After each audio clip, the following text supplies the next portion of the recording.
আমেরিকার সঙ্গে সামরিক চুক্তিতে আরও গতি আনছে ভারত। সে দেশ থেকে 31টি MQ-9B কেনার কথা রয়েছে ভারতের, যা হান্টার কিলার নামে পরিচিত। এই লড়াকু বিমান চালাতে প্রয়োজন হয় না কোনো পাইলটের। উচ্চ শক্তিধর এই ড্রোন বিমানগুলি কেনার বিষয়ে আলোচনায় আরও গতি আনছে কেন্দ্র।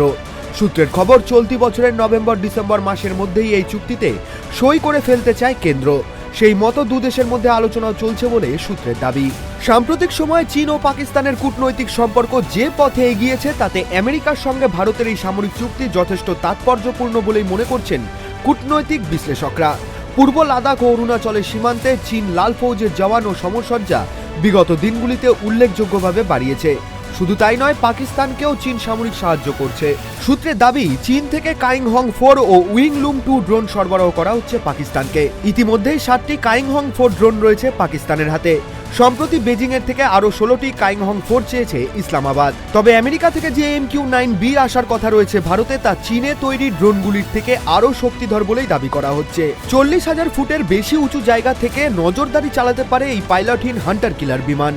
একটানা 40 ঘন্টারও বেশি আকাশে উঠতে পারে। এতে রয়েছে হেলফায়ার ক্ষেপণাস্ত্র, যা লক্ষ্যবস্তুতে অব্যর্থ নিশানা হানতে সক্ষম।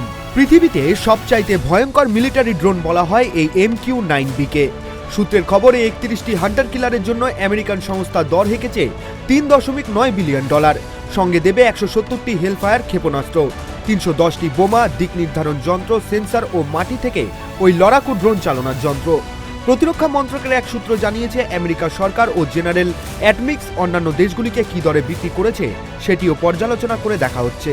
চলতি বছরের মধ্যেই যাতে চুক্তিপত্র সই হয়ে যায় তার জন্য সব রকম উদ্যোগ নেওয়া হচ্ছে। Bureau report, tribe TV Bangla.